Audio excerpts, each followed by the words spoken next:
안녕하세요. 호통사에 오신 걸 환영합니다. 오늘은 이 IAB에 대해서 좀 이야기를 해보려고 하는데, 구독자님 중에 한 분이 이 IAB에 대해서 좀 이야기를 해달라고 하셔서 이렇게 주제를 잡아봤습니다. 사실 이 IAB가 우선 약자죠. IAB, Integrated Access and Backhaul, 뭐 이런 이름을 IA 그다음에 B 요거를 따서 이렇게 IAB라고 만들었는데, 이 개념이 사실은 5G에서 새로 나온 게 아니라 4G에서 먼저 나왔던 개념입니다. 제가 3GPP 일을 하고 있을 때 그 회의장 가서 처음 들었던 내용인데, 그때는 이제 이름이 LT 릴레이 LT였나? 뭐 릴레이 노드 뭐 그렇게 이야기를 했던 것 같은데, 그 개념이 이제 5G로 계속 이어진 것 같고요. 그래서 이 부분에 대해서 좀 이야기를 하도록 하겠습니다. 그리고 어, 제가 또 이 이야기를 또 해드려야 될 것 같은데, 항상 말씀드리지만 제가 이 만드는 내용들이 정말 수박 겉핥기식 이동통신의 기술을 개념만 좀 쉽게 설명하려고 좀 만든 내용들입니다. 그렇기 때문에 당연히 이것을 가지고 이렇게 공부하시고 그러는 건 좋지만, 항상 말씀드리는 거는 정확한 책을 사서 공부를 하시고, 특히 이쪽으로 일을 하실 거면은 그냥 뭐 취미 생활로 나도 이동통신에 관련된 그런 지식이 알고 싶어. 그러면은 그냥 이런 것만 쭉 보셔도 됩니다. 하지만 이쪽에 정말 종사하고 더 깊이 공부를 하고 연구를 하고 싶으신 분들은 당연히 그 책들을 사셔서 보시는 것을 추천드리고요. 왜냐면은 제가 분명히 놓치는 부분도 많고, 제가 아마 말을 하다가 말 실수로 잘못된 정보를 전달하는 경우도 있을 겁니다. 그렇기 때문에 어, 항상 그런 정확한 책들, 그리고 표준 문서들, 뭐 아니면은 진짜 뭐 리서치 페이퍼나 그런 것들을 통해서 더 정확한 정보를 공부를 하셔야 된다라고 말씀을 드리고 싶습니다. 네, 그래서 우선 이 IAB에서 A, access죠. 그다음에 B, backhaul. 뭐 요것에 대해서 우선 이야기를 해봐야겠죠. 그래서 이거 두 개를 뭐 integrate 말은 이제 묶는다는 거죠. 뭐 합친다는 얘기인데, 이 backhaul 보시면은 뭐 front hole, 뭐 backhaul, mid hole 뭐 이런 것들이 있습니다. 이 backhaul이라는 것은 이 core 네트워크와 여기 G 노드 B 아니면 뭐 E 노드 B 베이스 스테이션이죠. 이 두 개를 연결하는 이 트랜스미션 그 파이프를 백홀이라고 이렇게 이야기를 합니다. 그렇죠? 그래서 이 링크를 이제 백홀이라고 이야기하고 있고요. 그다음에 이 액세스. 뭐 액세스는 사실 뭐 여러 가지 액세스가 있지만, 보편적으로 우리가 이제 라디오 액세스 네트워크를 이야기하면서 여기 액세스를 이렇게 이야기를 하죠. 그렇죠? 그래서 여기와 여기를 어떻게 뭐 묶겠다라고 대강 이렇게 이야기가 이렇게 유추가 되겠죠. 이 이름으로 보면은. 그래서 백홀과 라디오 액세스 이걸 어떻게 인터그레이트 하겠다라는 내용입니다. 자, 그래서 이 IAB 개념은 제가 말씀드렸듯이 이 LTE에서 먼저 나왔습니다. 그래서 3GPP 릴리스 10 2011년에 나왔는데, 이제 뭐 LTE 릴레잉 아니면 릴레이 노드 뭐 이렇게 해서 제 기억으로도 이것을 가지고 여러 회사들이 논의를 했던 그 기억이 있습니다. 자, 근데 이게 더 발전돼서 이 3GPP 릴리스 16에서 IAB가 거의 정립이 된 것 같습니다. 그리고 이제 왜 이게 5G에서 더 많이 이야기가 나오는지에 대해서 또 이야기를 나중에 해드리도록 하겠습니다. 자, 그래서 무슨 이야기냐? 릴레이 노드. 이게 도대체 무슨 말이냐? 자, 보시면은 대부분 코어 네트워크에 G 노드비가 이렇게 묶여 있죠. 그렇죠? 그래서 뭐 데이터들이 이렇게 와서 우리들에게 이렇게 가고, 그렇죠? 그래서 여러분들이 뭐 유튜브 데이터를 보고 싶으면은 이렇게 코어 네트워크에다가 물어보겠죠. 그럼 코어 네트워크는 뭐 유튜브 서버에 가서 데이터를 가져와서 코어 네트워크에서 이렇게 뿌려주고, 그 다음에 G노드비에서 다시 이렇게 뿌려주고, 그렇죠? 자, 근데 이 릴레이 노드라는 것은 이렇게 이 중간에 있는 녀석입니다. 그렇죠? 그래서 코어 네트워크가 직접 붙어 있지 않고, 이 G노드비를 이용해서 이런 백홀이 되는 거죠. 이 G노드비가 백홀이 되는 거죠.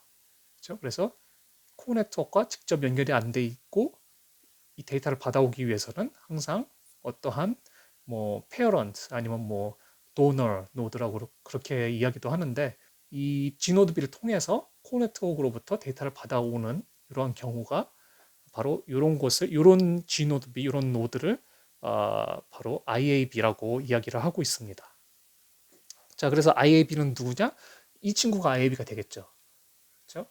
이 친구가 IAB가 있고 여기도 이제 IAB에 관련된 그러한 트랜스미션이 있겠죠. 그래서 이렇게 연결이 될 수 있도록 만들어주고 그다음에 여기서 또 라디오를 쏘고 그래서 이러한 개념이 나오는데 그럼 이 개념을 왜 나왔을까? 그렇죠?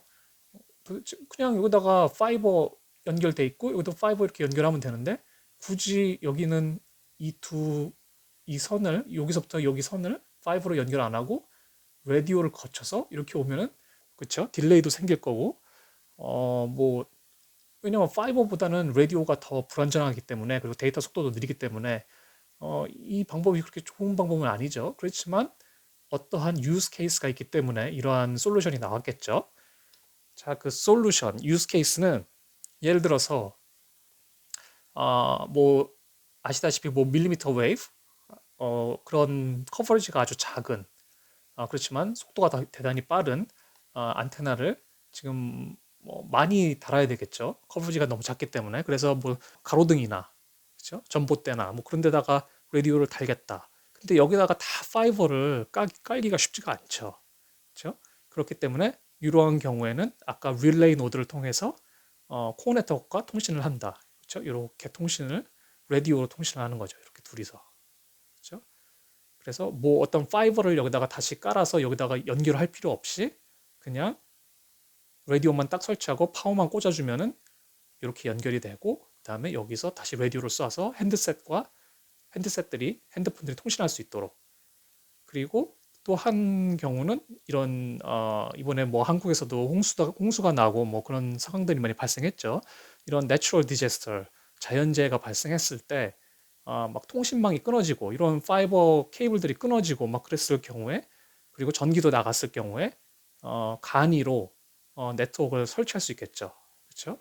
그래서 간이로 어떠한 네트워크 설치를 해서 배터리 같은 것을 연결해서 여기서 라디오를 만들고 그렇지만 이 G노드 B는 코어 네트워크와 통신을 하려면은 파이버 케이블이 필요하지만 만약에 이 IAB를 사용하면은 그냥 라디오로 통신할 수 있는 거죠. 그래서 라디오로 이 G노드 B와 통신을 하고 코어 네트워크로부터 데이터를 이렇게 받아오는 거죠. 그래서 여기다가 라디오를 뿌려주면은 전화기들이 통신을 할 수 있게 되는 거죠. 그리고 뭐 스페셜 이벤트 뭐 이렇게 이런 안테나 자동차 안에다가 네트워크 뭐 물론 이 내추럴 디제스터랑 비슷한 케이스긴 한데 지금 호주에서 열리는 그 여자 월드컵 그런 스페셜 이벤트가 발생했을 때 라디오를 더 확장을 해야 되는데 거기다가 또 파이버를 다 깔고 그러기 어려우니까 그냥 라디오를 통해서 이 백홀을 만들어 주는 거죠.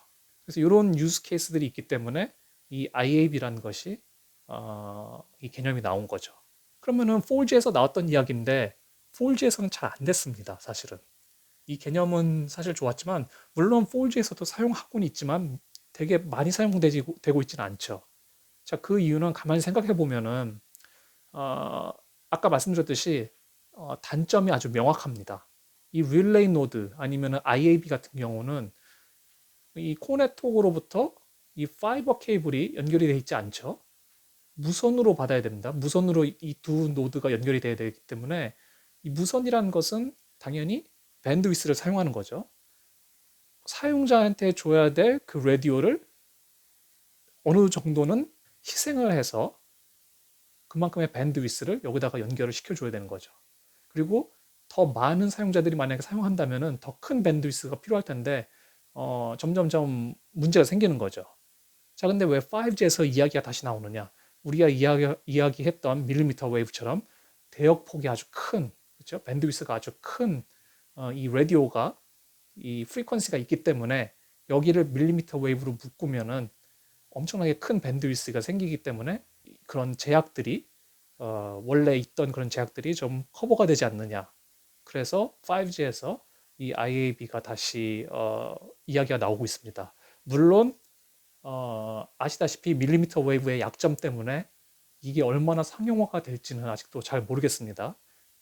제가 알기로는 5G에서 IAB가 아직 상용화되어 있지는 않은 것으로 저는 알고 있거든요. 그래서 이러한 밀리미터 웨이브를 이용해서 만약에 아무 장애물이 없고 둘이 그리고 디스턴스가 거리가 그렇게 멀지 않는 상황에서 설치를 할 수 있다. 그러면은 아주 괜찮은 솔루션으로 쓸 수 있겠죠. 그렇지만 만약에 이 거리가 좀 멀고 둘의 사이에 장애물이 있거나 그러면은 이 밀리미터 웨이브가 아마 사용될 수 없을 것이다. 그러면은 미드 프리퀀시, 그렇죠? 미드 레인지 프리퀀시 같은 걸 사용해야 되는데 그렇게 되면 결국에는 사용자한테 줘야 되는 그런 라디오 프리퀀시를 또 희생을 해야 되겠죠. 물론 여기 솔루션 중에 밴드를 다르게 쓸 수 있는 뭐 그런 솔루션도 있습니다. 그래서 여기 둘은 뭐 다른 밴드, 뭐 미드 밴드 중에 뭐 2600, 뭐 그 정도를 쓰고 여기는 뭐 L18을 쓰고 아니면 뭐 만약에 5G라고 그러면은 뭐 여기다가는 M28 뭐 그런 걸 쓰고 그래서 그런 방식들이 있는데 아직은 확실히 정립이 돼 있는 것 같지는 않습니다. 그리고 완벽하게 솔루션이 나와서 프로덕트로 나온 것도 없기 때문에 좀 지켜봐야 되는데 5G에서 다시 이야기 나온 이유는 이 백홀의 밴드위스를 크게 늘릴 수 있기 때문에 그렇죠? 요두 사이의 라디오로 보낼 수 있는 백홀의 밴드위스를 늘릴 수 있기 때문에 이러한 이야기가 다시 나오고 있다라고 이야기해 드릴 수 있을 것 같고요.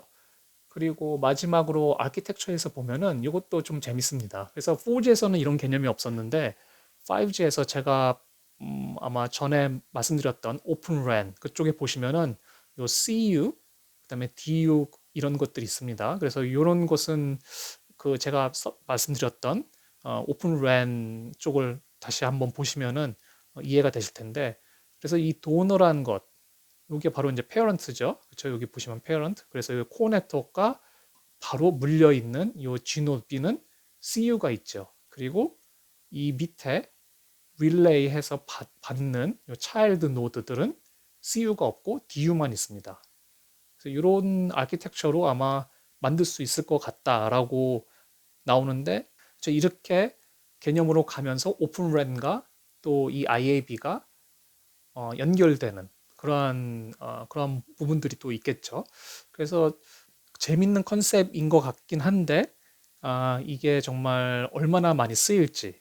그러니까 그런 자연재해나 아니면 스페셜 이벤트 그때는 뭐 가끔 일어나는 이벤트이기 때문에 뭐 이런 장비를 가지고 있다가 딱 디플로이 할 수는 있을 것 같은데 이것을 아마 정말 가로등 같은 데다 다 뿌릴 수 있을 것인가 그것은 좀 의문점이 있습니다. 그리고 이제 밀리미터 웨이브를 사용하겠다는 것도 과연 그게 가능할지는 그것도 아마 좀 지켜봐야 될 것 같기도 하고요. 네, 그래서 이 IAB에 대해서 오늘 이렇게 좀 간단하게 짚어봤고요. 다음 시간에도 재밌는 내용, 유익한 내용으로 돌아오도록 하겠습니다. 감사합니다.